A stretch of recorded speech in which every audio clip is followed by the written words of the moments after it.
Hello, everybody. My name is Liam.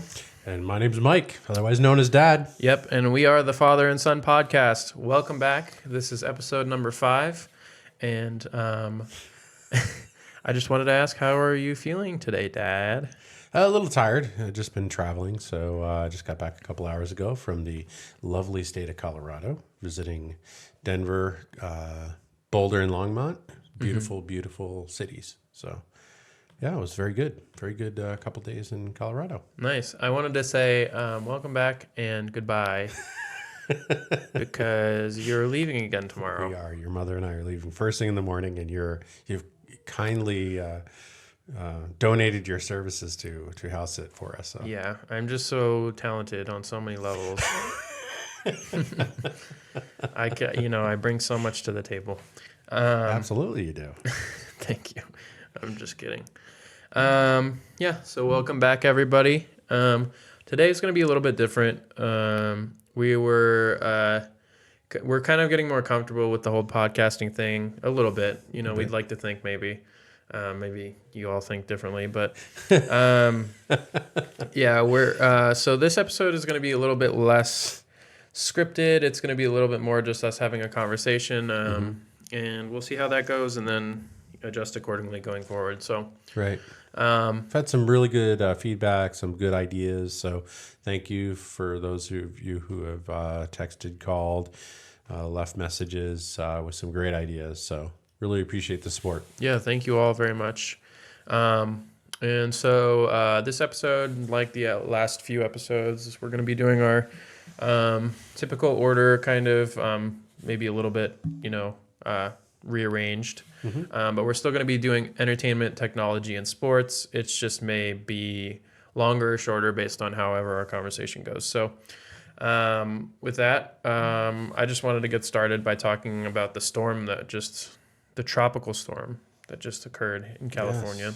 Yes. What were your thoughts about that? Well, for those of you who don't know, we live in East County, San Diego, pretty much right in the path of the storm. The eye of the storm, and we, according to our neighbors and weather folks, we got about 7 inches of rain in 24 hours, which is an insane amount of rain. We did have some significant erosion. We live off a dirt road, so there was quite a bit of work to do, and more work to do once we get back from our trip to deal with the erosion. But thankfully, everyone was safe, and it's pretty crazy. We go from one extreme to the other with weather out here. So. Yeah, I not that I wanted. Cheers, by the way. Oh yeah, cheers. We are drinking. We are each drinking a beer today, but we are in no way associated with or sponsored by. Although we'd be happy to. We would be happy to sponsor the podcast. Yeah, but we are not affiliated with this brand in any way, just so everybody's clear. The storm, I in no way wanted to say, it wasn't, I expected, so I wanted it to be so much more, because it's, or I expected more, Yeah. I don't even want to say that because, I know how horrible tropical storms and hurricanes can be for places. I saw a lot of people online being like, that's it?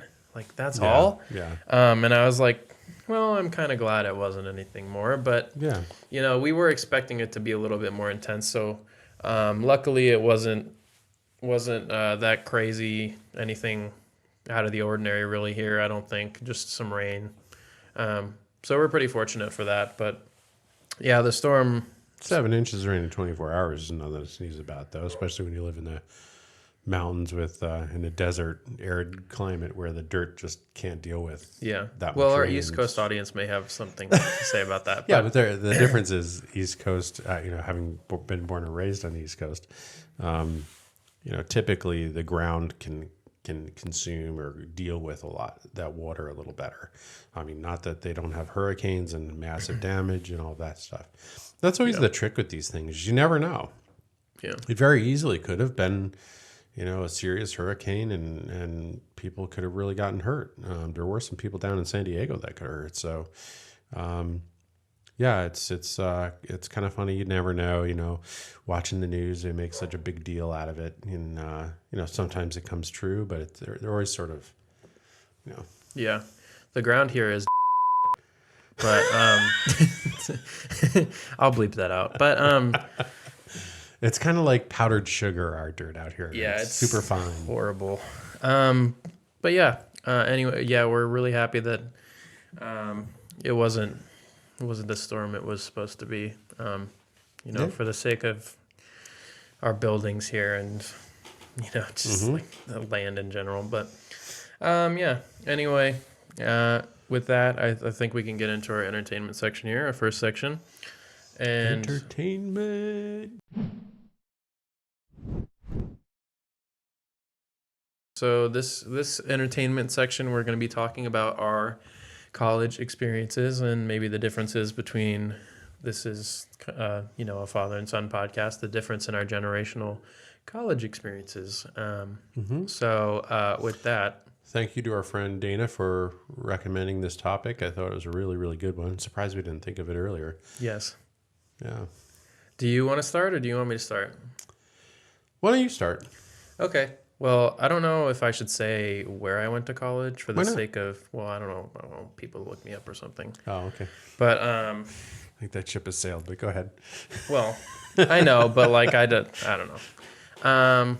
Anyway, I went to school in Arizona. I guess that kind of narrows it down a little bit, but and my college experience was, I feel like, probably a lot during COVID.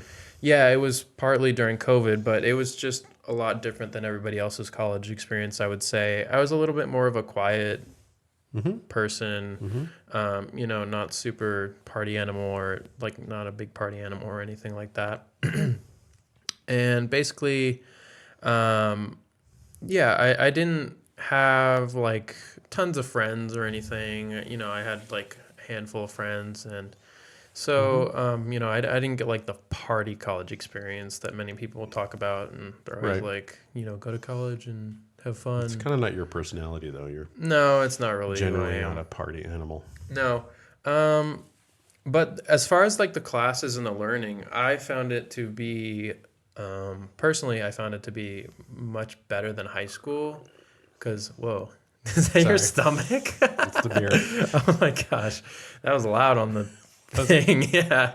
But anyway, I found it to be a lot easier than high school. I way more prefer the like hands-off learning style of like, I'm just going to teach you and then you kind of teach yourself. Like I much prefer that to like the homework every single day and like, you need to learn this and you need to study this. And so I found it really refreshing and nice for my academic career to go to college. And as far as the classes and the learning, I'm a business major. My major is business administration, and I'm now a bachelor in business administration. But I found the classes, at least the upper level classes, to be really interesting and really fun. And I thought it was really interesting that they incorporated so much technology into the learning. Particularly in terms of like computer systems and like there's whole classes based off like there's a big difference. Yeah, there's a huge difference. And there's like whole classes taught on how to use like Microsoft Office and stuff like that and Zoom, and not whole classes on how to use Zoom, but Zoom is like heavily incorporated into the curriculum. Sure. But you started out sort of in class, then COVID happened and you started doing remote.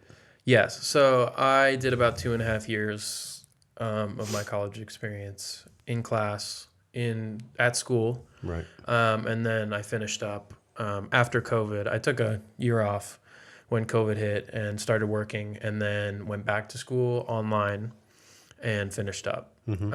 So that's probably a lot different than a lot of people experience out there. Although with COVID, a lot of people did have to go online.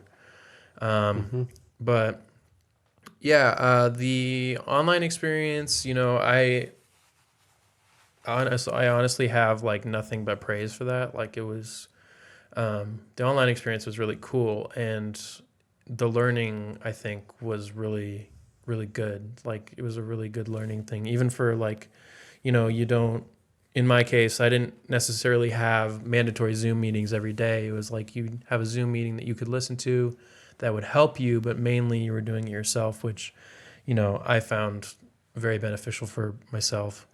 And just the use. That style of teaching really fit your personality. Yeah, and Your learning style. yeah, and it's really amazing too that I could like do everything online. Like I'm sure your experience was probably a lot way different. Like Totally. I was able to finish school completely online and learn. I took like calculus online and stuff like that, and it was great for me. And I think all of the even when I was like in class, doing stuff in class, the online resources that are available now for college students are amazing. And I think that positively affected my college experience.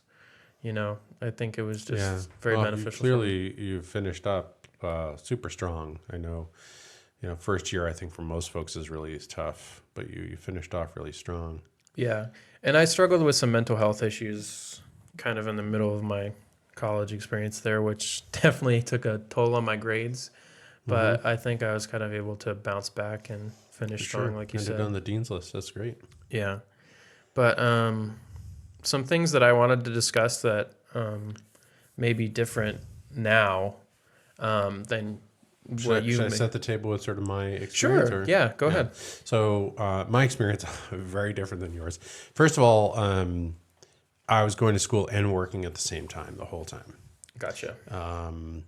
So I never had the sort of dorm room, live at school experience. I either lived at home or I lived in an apartment.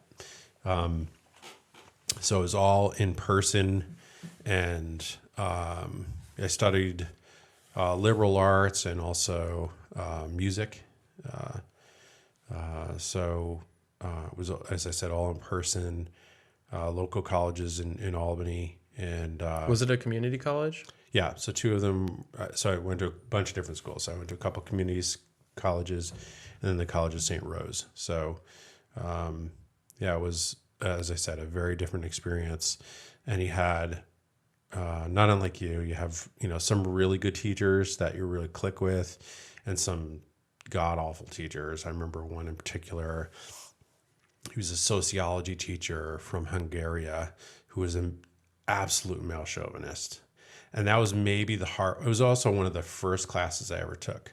And I remember thinking, talking to somebody, one of my classmates, and it's like, look, this is the lesson of college. It's how to learn how to pass the class, not what's right. Yeah.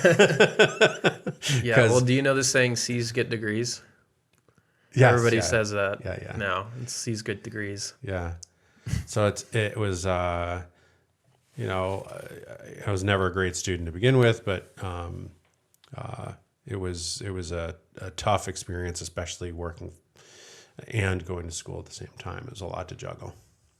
So, well, do you have anything to add as far as like maybe what classes are like? Because I'm so used to like my version of class, which is like you have there's no online anything. Yeah, well, like people now, which maybe it's probably way different than before. People have like bring their laptops to class and take notes on their laptops, and like you have this whole online curriculum that you're like expected to follow, and you're like you get into class and the teacher's immediately like, okay, we're gonna like go over the notes. These notes are available online. We expected you to read them before you got to class. No, it was probably very much like your high school experience.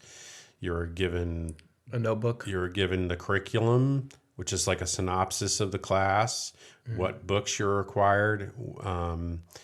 Typically, you would be given sort of a high-level overview of what you'll be learning during the class, and and then the teacher, once you're in the class, was this like a packet?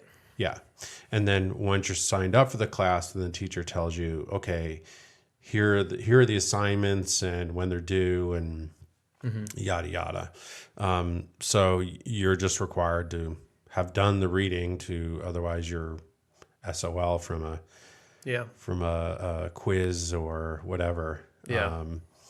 So it was, yeah. So it was all sort of very paper book, old school. Yeah. And as some of you may have noticed, sorry to cut you off, we are no longer doing paper scripts here. We are welcome to the 21st more century. eco-friendly. So I have all of our notes here on the laptop, and hopefully we'll do that going forward. But I find it really interesting that you say that, it was a lot of book learning, because I do think that's very similar to my high school experience. It's like a lot of by the book stuff. And with college, like, we have books, but I feel like it's more like you're expected to go over the instructor's notes more than the books, and then like use the books to help you and like supplement kind of that learning, which is interesting. True. That we did have, because you'd have, the books and the reading in the books. But the teacher would, like, that sociology class is a really good example, because very often he would go off in tangents, and sometimes those tangents would be part of the quizzes or tests. Yeah. And the hard part was he didn't repeat them, or they didn't repeat them. No, he certainly taught the lessons, and you had to take copious notes. Otherwise, you could get really lost, because a lot of what he was teaching was not in the books, and quite frankly, was flat wrong. Women joining the workforce is not the fall of Western society. I'll put it that way. Oh my God. So it was a very interesting learning lesson. But so I mean, it was probably a lot like your high school, where some of the test was off your reading, some of the test is off what the teacher was teaching in class, which may or may not have been in the book. Yeah. Well, I find it nowadays, you have classes where everything's by the book on the test, and then there's nothing by the book on the test, and you're expected to telepathically know what the teacher's thinking. Because you're in their head, right? Oh, yeah, exactly. It's kind of sad when it's like that, like when you have to take a quiz or something and nothing from the quiz is in the book. It's like so deflating, There's these really funny memes online of people saying, like, me reading the first question of the test, and they're like just staring at it, and they're like, just their head, it shows like a thought bubble, and their mind is like going blank. It's funny.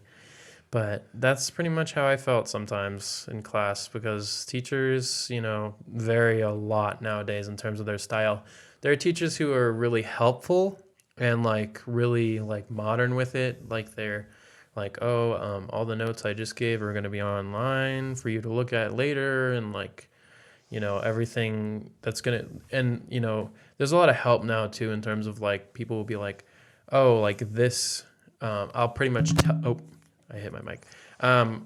Like tell you like this is going to be on the test, and they'll highlight certain things, or like exclude certain things from the textbook that they're like, this isn't important. This is not going to be on the test. Don't look into this too much, which is really helpful. But yeah, it's probably the same now as it was then. Depending on the teacher, you can make or break your ability to pass the class. That's totally true. I mean, I think that's true. I remember having discussions with Uncle Steve about this, who's a high school teacher back east, and it's a good teacher can make or break a class or a subject matter for you. Yeah. For example, some of my math or some of my music classes were fantastic. I had great teachers. Music history, I remember, was really interesting. The guy was a really good storyteller. So, learning about the masters and their history and their personality foibles and things like that was interesting. I do remember I had a class, a solfege class, which is like singing class, do, re, mi, fa, sol, la, ti, do. And I remember the teacher, I want to say her last name. No, I don't know her last name. I thought it was Gumbach or something. Anyway, she evidently thought I was a god-awful singer. Maybe you should take another class, Mr. Fawnin. Oh my God. So, I never thought that I'd be a singer, but I wanted to learn, like the techniques and theory behind it. So, there were some different things, and piano class was fun because it's more about doing, and the lessons are more. Well, the school subject matter is more interesting. The school you went to sounds a lot cooler than the school I went to. All music classes? How many music classes do you take? You went to school for music, right? Well, yeah. So for the first handful of years, I went just for, it's like,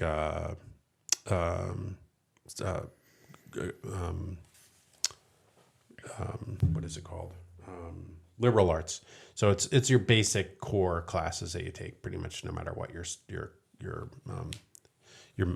major is. And then later I went to St. Rose for music classes, and I took a bunch of music history, theory. Much more interesting than the basic general ed stuff. But I wanted to talk about too some things that I can hear Mom's phone ringing. Some things that may have changed that have changed from now since maybe you were in college, and the main thing being tuition is significantly higher now than it was before. So it's kind of funny because it's harder to go to college, harder to afford to go to college. For sure. But also it's more necessary to go to college now, which is really funny. Not really, but there's also, obviously, as I talked about too, a huge increase in the use of technology in schooling in general, and college in particular now. And we'll kind of talk about that soon again in our technology segment. There's more diversity in school. I saw a statistic that like half of the people attending college nowadays are female, and that was not the case back when you were going to college. True. A lot less women going to college, and it is also much harder to get into college now. It's much more competitive, whereas before people were accepted a lot more frequently to college. And as I said, now it's much harder to get into certain schools, and as I was saying, tuition is higher now. It's a lot harder for people to afford, going to college. Yeah, I can say your college and your cost of college was nowhere near where mine was. And they're very different colleges. But, my whole college was, a few $1,000s kind of thing. Yeah. And it doesn't obviously people get scholarships, but I'm not, maybe it's just me, but I'm not the smartest person. I'm not the best person. Well, thank you.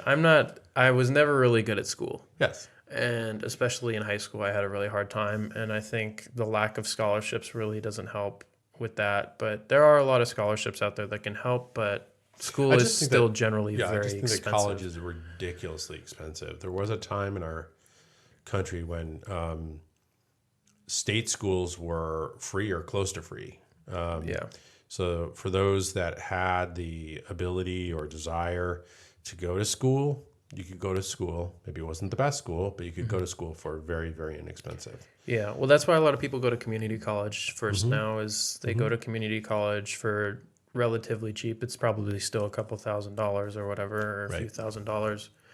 But then they can transfer and finish up at a 4-year school with already those 2 years under their belt, which takes a lot off the price. So, that's a really beneficial option for some people out there right now. But school in general is just so expensive now. And, you don't have to say how you feel, but I think, education the right to education should be a human right, in my opinion. I think people should be able to get educated, without having to pay half their freaking whatever, so much money. think this is a part, and I don't mean to get political, but this is a part of, not everybody is college isn't for everybody. Yeah.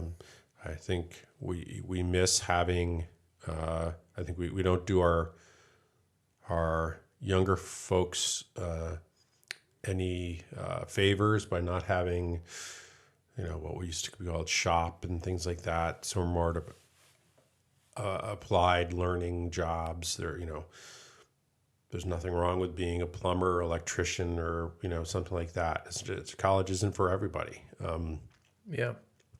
So, but I think college has become a big business, and Yeah. and I also am not a huge fan of this whole thing where college is like catering to their consumer kind of thing. Yeah. Well, I saw a statistic like a long time ago that said, and I don't remember where I saw this, but it's correct. Harvard has enough money to pay off all of their students' tuition for the next 100 years. Yeah. They have that much money. It's ridiculous, how much money colleges have. And so, I mean, the price of tuition, we could go on and on about it, but I think we should probably move on. So the increase of technology obviously was very prevalent in my college experience.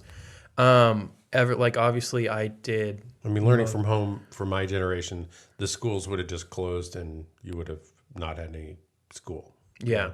There was not that option then at that time. Yeah. During COVID, a lot of schools went online and, a lot of people hated it, but I think... At least you had the option. Yeah, at least you had the option. And also I think that online learning is going to become better now from that happening, Sure. I think schools are going to invest more in technology and online curriculums and stuff like that to better help students, if not, go fully online, just have supplemental tools that can help them with their learning experience online, and probably move most of their curriculum online, like I already saw in my in-person classes, Right. Most of the stuff was already online. You check your grades online, you check your notes online, you see what homework is due online, everything like that. That's great.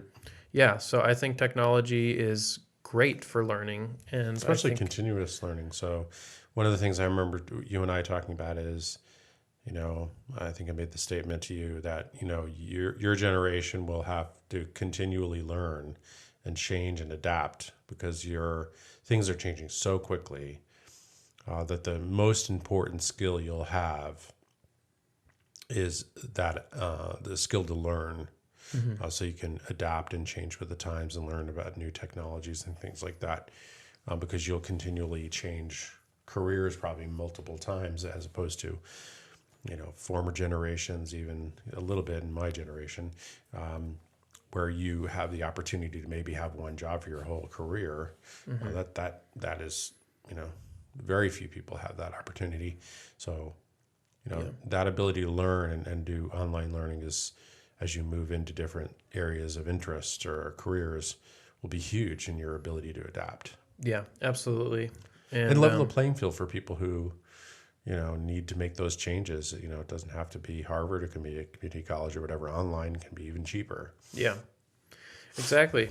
And honestly, I think with that, we should kind of move into our technology segment, which is mainly going to be covering AI and Sounds college, good. AI in schooling. Oh, cool. Yeah. So, what I wanted to just to preface this whole thing, the NASPA, the National Association of Student Personnel Administrators, is encouraging the use and integration of AI into the school system. So basically what that means is they're encouraging colleges and other schools to start integrating things like ChatGPT into their curriculum and start encouraging teachers, instructors, professors to, instead of banning them, to start to use them responsibly Doing with books. Yeah, responsibly and ethically use them as tools to help their students. And some of the advantages I have written here of using AI in the classroom is that it can provide a more personalized learning experience for students that may struggle, that may learn a different way, because everybody learns a different way. Everybody, Yep. You have visual learners, auditory learners. You Mm-hmm. have people who use repetition, things like Mm-hmm. that. So yeah, AI can create an experience that's a little bit more personalized and can focus more on individual students than maybe one instructor can for a class of 100, things like that. Mm-hmm.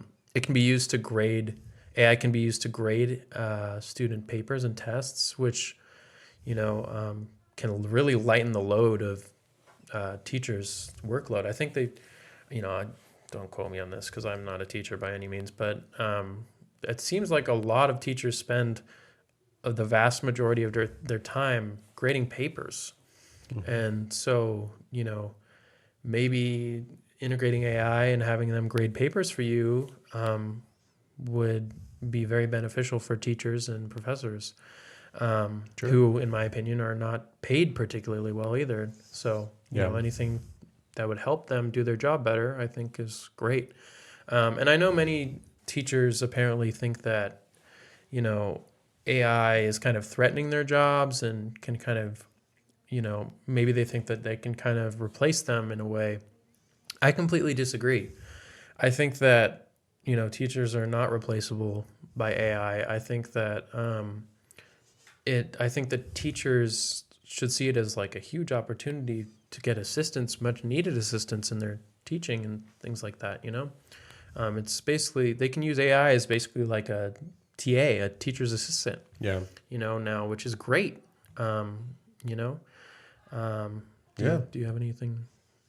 Any No, that thoughts on sounds that? amazing. I mean, we talked, I think, a couple episodes ago about AI and how it's helping in a number of different industries, including my industry in biotech, find cures for new diseases and things like that. And that it's not, with the exception of how it's programmed, it's not biased. So, this is sort of the new wave, right? And it's funny, I was just talking to somebody about this over the last couple of days in Colorado, that, new technology is always initially viewed through the prism of sort of, it's new, therefore I shall fear it kind of thing. Mm-hmm. And, it doesn't need to be that way. It can be, there are things about AI that can be very dangerous. We need to be careful with it. Yeah. But it could also be hugely impactful. Yeah. We just finished talking about how, the internet and all of this has helped dramatically improve learning and basically allowed people to continue learning. Yeah. There may be a story that through COVID was never really covered that, were it not for this internet and the tools available to us, students would be just sitting at home and parents would have to teach them. They wouldn't learn anything. Mm-hmm. So at least they had an option. And AI is yet another tool, and we're just scratching the surface of what it can possibly do. Yeah. And one of the things that I saw out there too is a very good point made by, a bunch of different sources, but no, a bunch of different sources made the point, like, you're not going to stop AI from being integrated into the school system because change is inevitable. Yeah. As we talked about in the in one of the previous episodes, like ChatGPT is already being used by college students to write papers for them and things like that. It's about how you integrate it and how you use it. That's going to matter in the long run. And, obviously with my career going forward, I'm going to have to learn to work alongside AI, and many other people are as well. So if, school staff and school teachers and stuff like that can learn to use AI to their benefit, I think it will benefit not only them, but also the students that they're going to be teaching. And, this is not new either, like, exactly. So AI is new, obviously, but I mean, there are already AI tools that are available for students to use that assist them with learning, identifying their learning habits, and giving them immediate feedback, which allows them to tackle the errors they made quicker and the mistakes they made. If you get immediate feedback and if you're taught what you did wrong, that's a huge benefit to students, and that's something that AI can provide for college students and even high school, elementary students of all ages. So what do you see as sort of next steps in AI in learning? I mean, are we going to see like virtual teachers that help you, that tutor you and things like that? Absolutely. That's already a thing. So there are AI tutors that in programs that are act as tutors that can help students with one-on-one time that maybe teachers can't give them. So I think that's going to be a huge next step, and just kind of the commercialization of that and like spreading it across. I'd imagine that'd be really helpful because I can see, one of the things that can be difficult about learning is sort of, a lot of it is sort of ego driven, and you don't want to look stupid and all that, especially. It's hard for people to ask questions. Yeah. They don't want to be embarrassed by, the people around them, like judging them. Or social aspect of that. Yeah. Whereas if you're one-on-one with an AI teacher, it doesn't matter. Yeah. And, sometimes when you have these, like I said, like these lecture halls of like hundreds of students, they're not going to all have a chance to ask a question. And they have questions, I guarantee you. Like every basically the key to passing a class is like the ability to ask questions and learn from your mistakes. And obviously people learn differently. People are able to recognize their own mistakes, but some people don't. People struggle with that. People struggle with understanding what they're doing wrong, and they have to go find tutors. They have to go to office hours and things like that, and it's often very hard to get into office hours. Yeah. And that's something that AI that was can pretty really much the only thing you had, and very often you weren't seeing at least back in my day, you weren't seeing the professor. You were seeing the teacher's assistant. Yeah, who exactly. Typically, was busy grading papers, and was you had at maximum half of their attention. Yeah, exactly. And not to hate on all the TAs out there, but some aren't great. Right? Some are not great. As with anything. At helping, but I just think this is going to be beneficial for the school system. Very beneficial. This technology and the integration of AI, and like you said, cautiously optimistic kind of deal. But I just think for this profession in particular, I think it's. There are disadvantages, of course, like, as we discussed, cheating and stuff like that. Yeah. But, I mean, the advantages are, to me, pretty amazing and extensive. Yep. So, yeah, I'm really excited. Well, as with the internet, there's no ego in AI, right? So they can adapt. I mean, can you imagine if you're learning from the best of the best, right? Well, and not only the best of the best for you, because it's a personalized experience based on how you learn. Yeah, exactly right. That sounds very interesting. Yeah. Yeah. It's super interesting. Yeah. I wonder what Uncle Steve thinks of all this stuff. I don't know. We should talk to him about it. We should. Uncle Steve. No, we don't want to pressure him into anything like that. Sure, I don't mind pressuring him. Well, yeah. Well, we can ask. We'll see. I would be very interested to see what his thoughts are on this. Yeah. But maybe in a future episode, we will see. Yeah. But I think that about does it for our discussion of the school system. And I just wanted to... By the way, anybody have any thoughts on AI? I think it's a really interesting subject. There's so many different aspects to AI. I mentioned earlier, my industry, biotech, is way into AI in terms of discovery of new molecules and development models and all this stuff. Very, very interesting, cutting edge, a lot of money being poured into it. So there's so many different things that can be, so many different parts of our life that can be affected by this. But I'm very interested to see, those of you that are listening, what you think out there in terms of how are your lives being influenced by AI? What tools do you see coming into your industry or life. And what concerns do you have? I'd love to hear from you guys about that. Yeah, put it down in the comments. Any of your thoughts are welcome in the comment section. I know there's usually no comments on our videos, but people do send them directly to us, though. Yeah, don't be embarrassed to be the first to comment, because we will be responsive to you, and we welcome all opinions and thoughts about this. We would love to hear your thoughts. So, please comment down in the down below the description. So with that, I just wanted to end this episode on a quick sports update. I'm sorry for those of you who are tired of sports, but this is why I know I'm not tired of sports either. But sports isn't for everyone. You can skip the sports section if you don't love it, but we love it. So. I'm trying to keep it shorter, and I put it at the end of the episode this time. So if anyone's not interested, just like Mom. Yeah, you can just be done with the video now.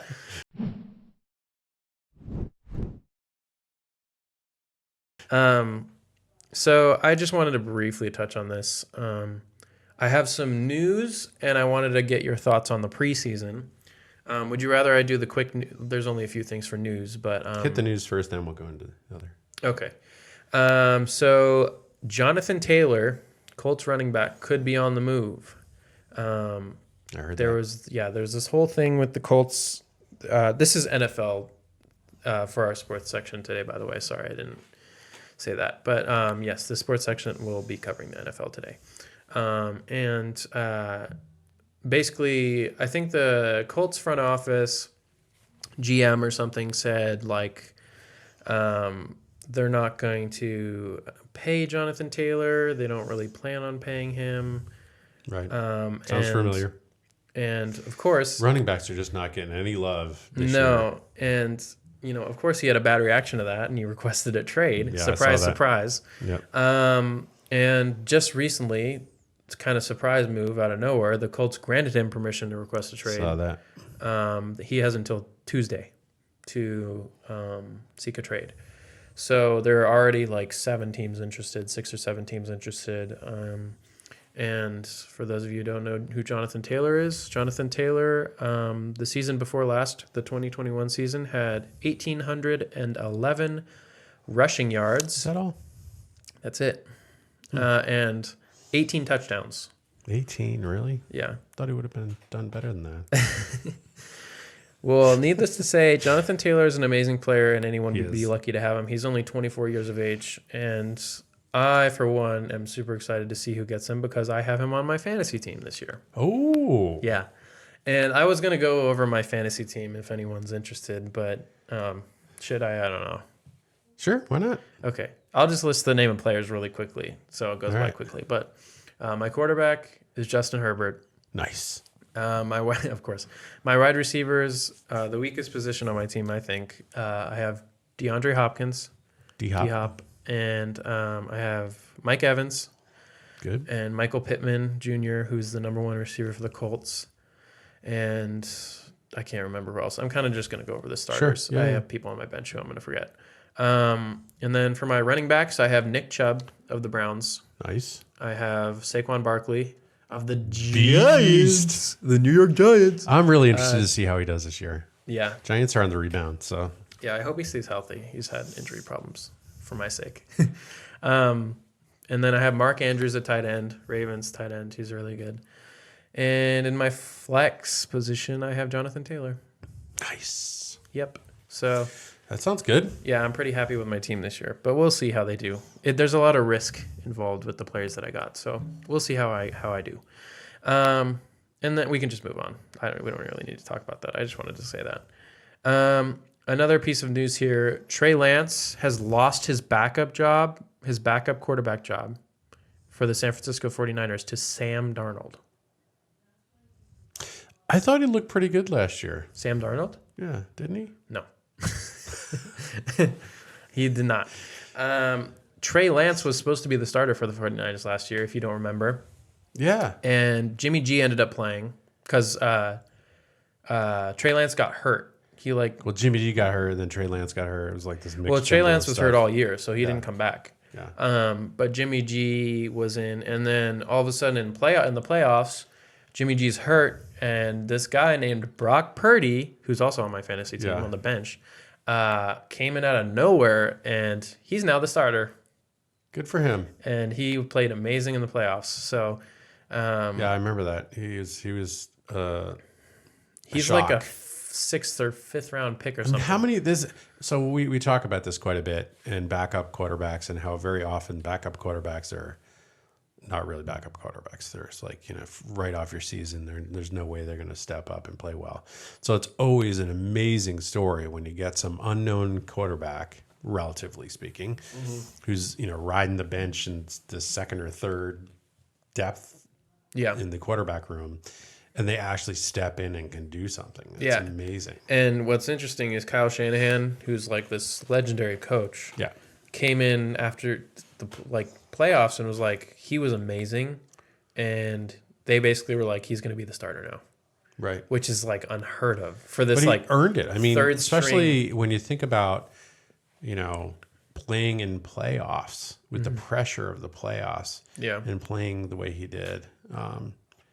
Kudos to him, man. And he's a young quarterback too. Yeah, good for him. He's going to be the starter, and I'm looking forward to seeing him with a full training camp under his belt and preseason playing with the ones, which he was not doing before that point. Right. So I'm excited to see what he can do this year. Sad news about Trey Lance, though. I did like Trey Lance, but it's looking like he's going to get traded from the 49ers. So we'll see where he ends up. Evidently, he's not going to be the starter. Huh? Purdy. No, sorry. No. My bad. Did I say Purdy? I meant Trey Lance. Yeah, Trey Lance. Trey Lance is probably going to be traded. Purdy's going to be the starter. So who's gonna pick up Trey Lance, you think? I don't know. Someone's going to have to trade for him. But it kind of sucks, too, because the 49ers gave up 3 first-round picks for the guy. Oof. So, that's not good. Anyways, and more news. Corey Davis, formerly of the Jets and the Titans, has retired. And we wish him nothing but the best. He was, we're obviously Jets fans here, but when he came over to the Jets from the Titans, I was really excited about it. And I thought, I've always thought he was a good receiver,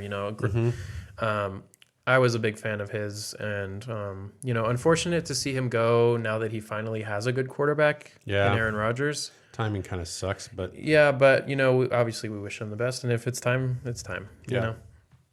His decision. So, and then before we talk a little bit about preseason, I just wanted to go over the rookies that I'm going to be watching for all of you out there, and feel free to add some of yourself, of your own. Some rookies that I've been watching that I've seen that look really good are Anthony Richardson, who was the top 10 pick for the Colts this year, rookie quarterback. He is a monster. He's like 6'5", 250 or something like that. And he looks really good from what I've seen him in the preseason.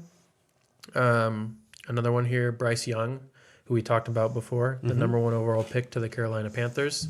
Looks good to me. Yeah. He looks accurate and sharp. And then another guy that we wanted the Chargers to draft, Bijan Robinson, running back for the Atlanta Falcons, has looked like a monster.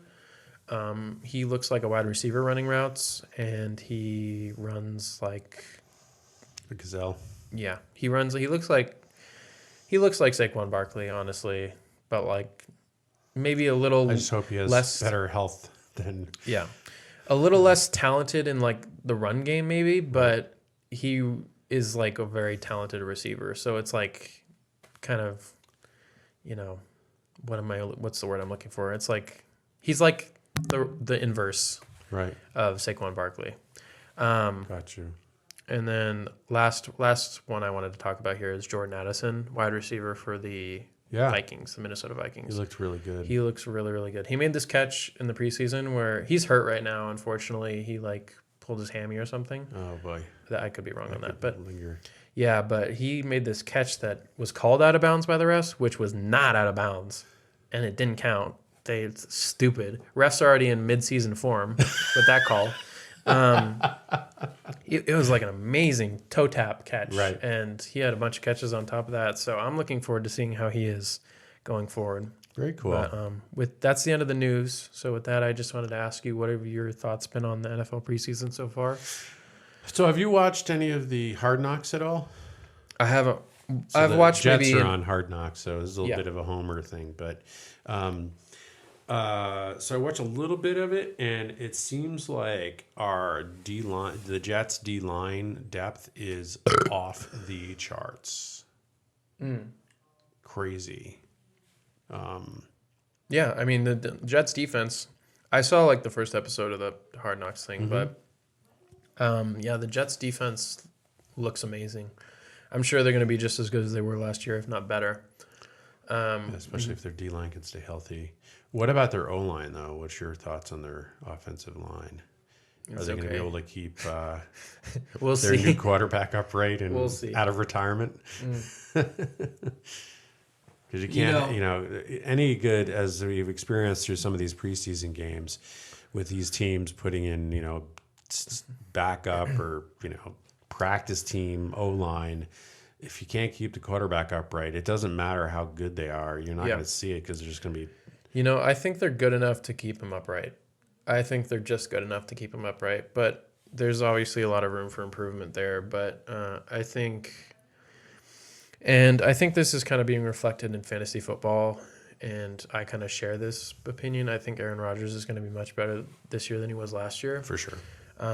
Just, if anything, because of the addition of Garrett Wilson, the wide receiver, the now second-year wide receiver for the Jets. I think they're going to be an amazing duo, like similar to how Aaron Rodgers was with Devontae Adams back in Green Bay. I think the Jets offense, even if their O-line sucks, which I don't think they're going to suck, they might be subpar, but more than likely they're probably going to be serviceable and fine. I think that Aaron Rodgers and Garrett Wilson are going to elevate the offense, and Breece Hall are going to elevate the offense to maybe top 10 offense in the league. So I'm really excited to see that. Anything else you've seen as far as preseason? I know you've watched a few highlights of games. I've really been paying attention to the rookies mostly as far as this stuff. I did see some Chicago Bear. I did see one of the Chicago Bears games, and I will say that Justin Fields and DJ Moore look like the real deal pair. And the Bears offense looks much improved to me, so that's exciting to see. Looking forward to seeing how they do. I always have a hard time with preseason with all the backups in and so much of the play is so messy. It's like, I don't know how coaches do it, honestly. It's like, oof. The first quarter or two are okay.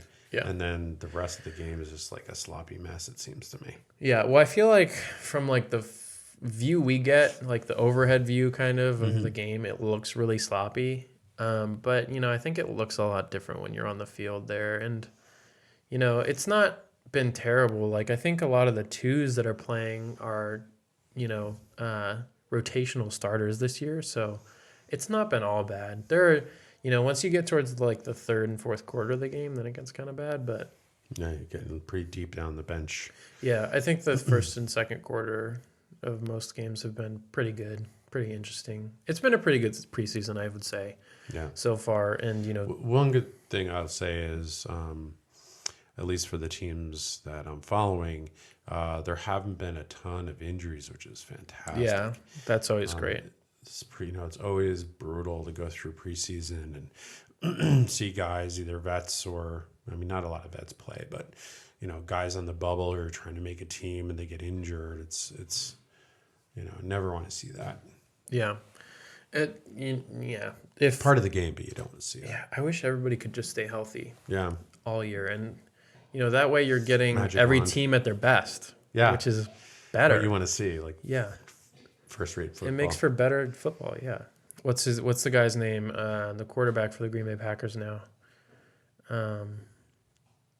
Love, is that his name? Jordan Love. Jordan Love I think that's his name. He's looked pretty good. From what I can tell.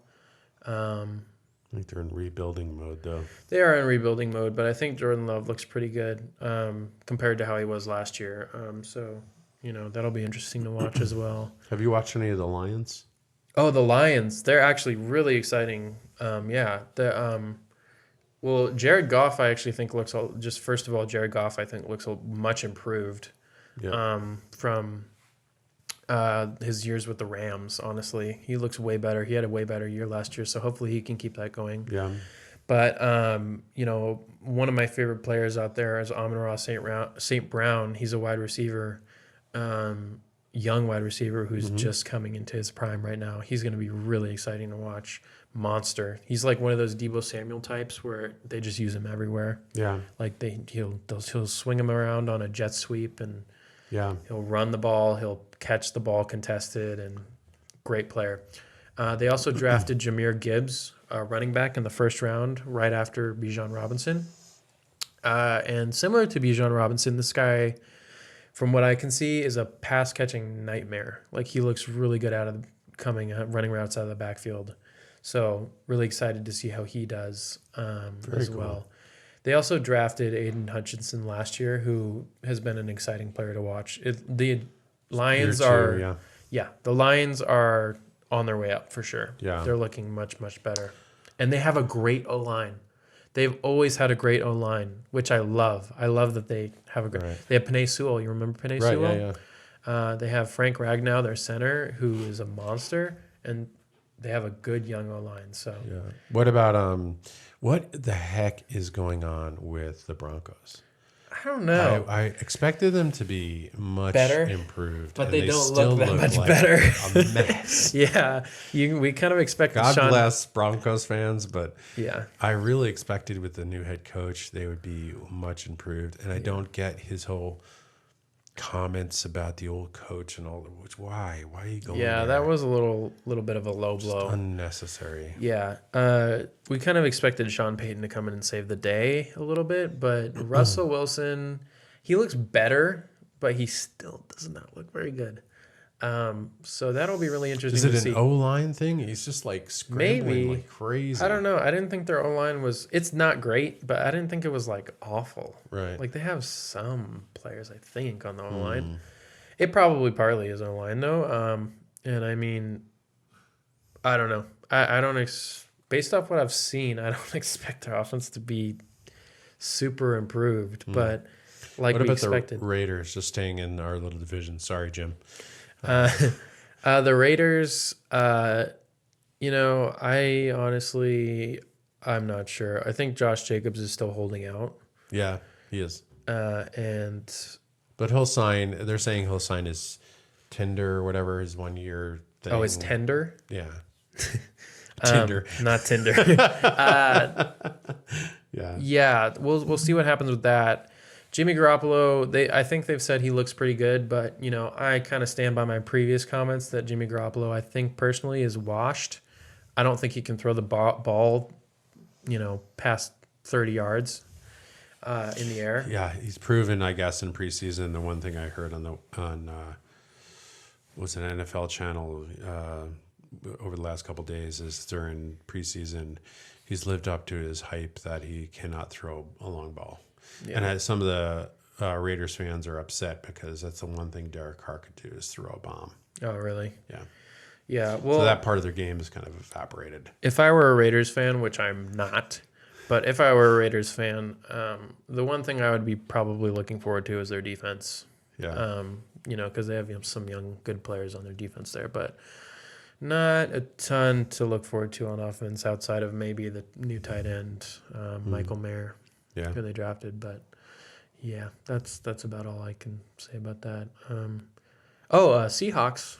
Yes. Drafted wide receiver Jackson Smith and Jigba. Yep. And apparently he looks like a monster. So that'll be really exciting to see too. If Geno Smith can pull it together again for another season. He's got a great receiving core there with DK Metcalf. I wish him well. Tyler Lockett, yeah, me too. Tyler Lockett, Jackson Smith and Jigba, and DK Metcalf. Great receiving core. So we'll see what they can do over there. And they have Kenneth Walker, their second-year running back, who looks really good. And they just drafted Zach Charbonnet from UCLA. So the offense should be good. On paper, it looks good. That's exciting. But we've probably dragged on too long here with the sports segment, huh? That's right. Well, anyway. We enjoy it. It's fun. It's fun. Yeah. Anyways, thank you all so much for tuning in to the fifth episode of the Father and Son podcast. It would be much appreciated if you'd like.